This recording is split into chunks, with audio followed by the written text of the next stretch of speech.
Bonjour à tous. Si, comme moi, tu cherches à intégrer un local technique de piscine dans un espace réduit, reste là, cette vidéo est pour toi. Voilà, bon, un peu comme beaucoup de personnes, hein, on cherche à faire des locaux techniques de piscine dans des espaces un peu réduits.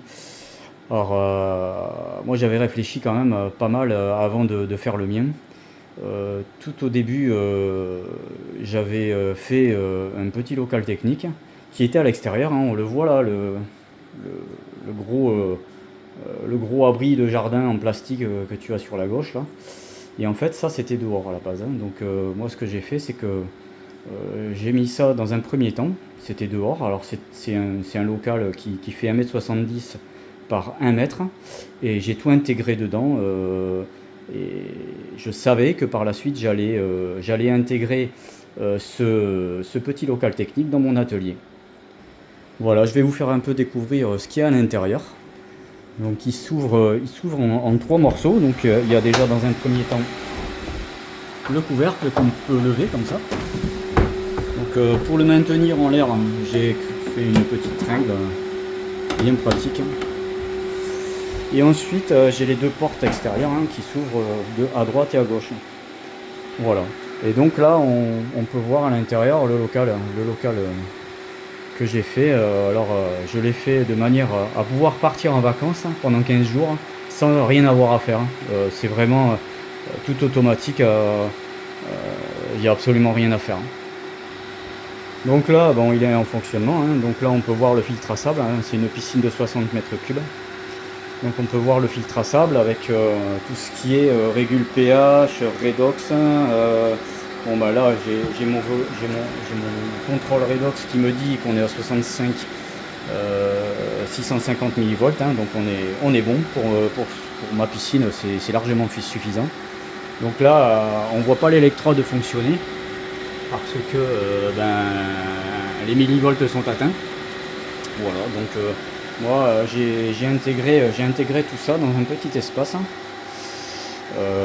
Alors j'ai mis pas mal de vannes, j'ai mis pas mal de sorties, j'ai 3 refoulements et 3 tuyaux différents par refoulement.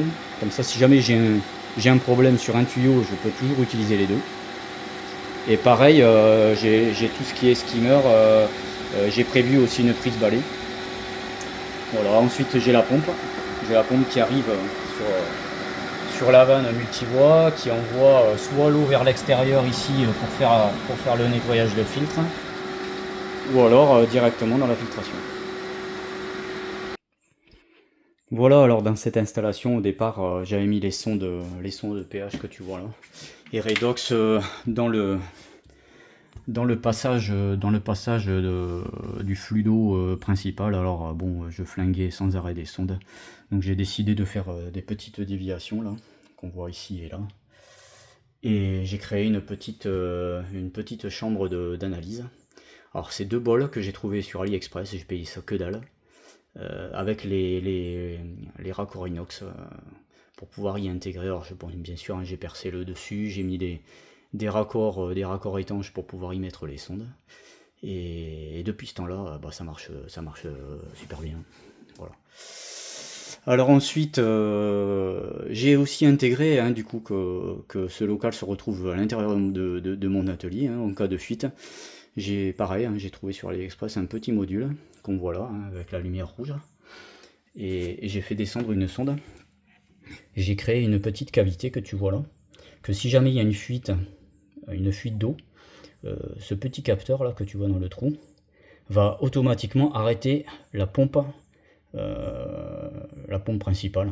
Voilà, donc en fait, s'il devait y avoir une fuite, toute l'installation va s'arrêter automatiquement, hein.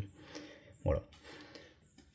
Ensuite, bon, cette grosse cartouche là, c'est un réchauffeur, hein, un réchauffeur 6 kW. Que je n'utilise plus, hein, parce que bon, déjà ça consomme de l'énergie, voilà, au prix de l'électricité aujourd'hui. J'évite de le faire fonctionner, c'est pas très écolo, et bon, voilà.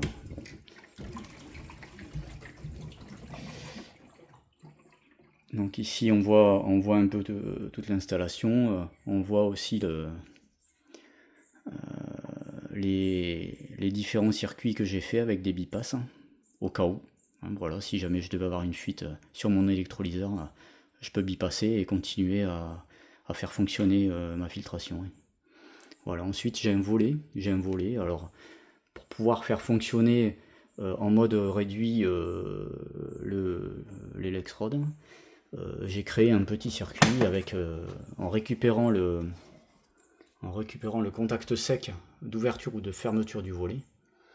Et tu vois, là-dessus, j'ai fait un petit circuit que quand le volet est fermé, il y a le petit relais Finder là qui dit à mon contrôle redox, attention, le volet est fermé, il faut réduire la quantité de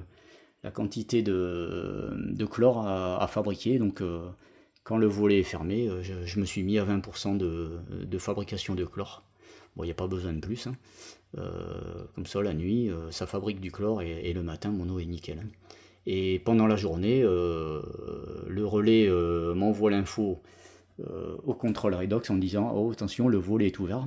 Donc là, tu vas te remettre à 60%. Hein, c'est la valeur que j'utilise actuellement et qui est suffisante. Hein. Voilà.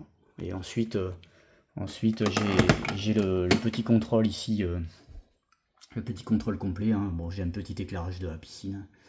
La pompe, enfin rien d'extraordinaire. J'avais mis aussi un relais pour le réchauffeur, hein. Enfin pas un relais mais un disjoncteur. Voilà.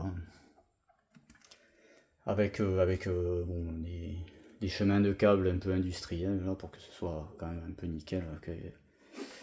Voilà.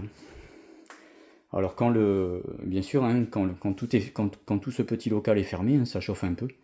Donc j'ai créé une ouverture dans la porte que tu vois là, en partie basse, pour entonner de l'air et refroidir un peu tout ça, avec une ventilation mécanique que tu vois là, un petit ventilo que j'ai mis pour extraire un peu la chaleur qui peut y avoir à l'intérieur du local. Voilà. Donc comme ça, ça chauffe pas plus que ça.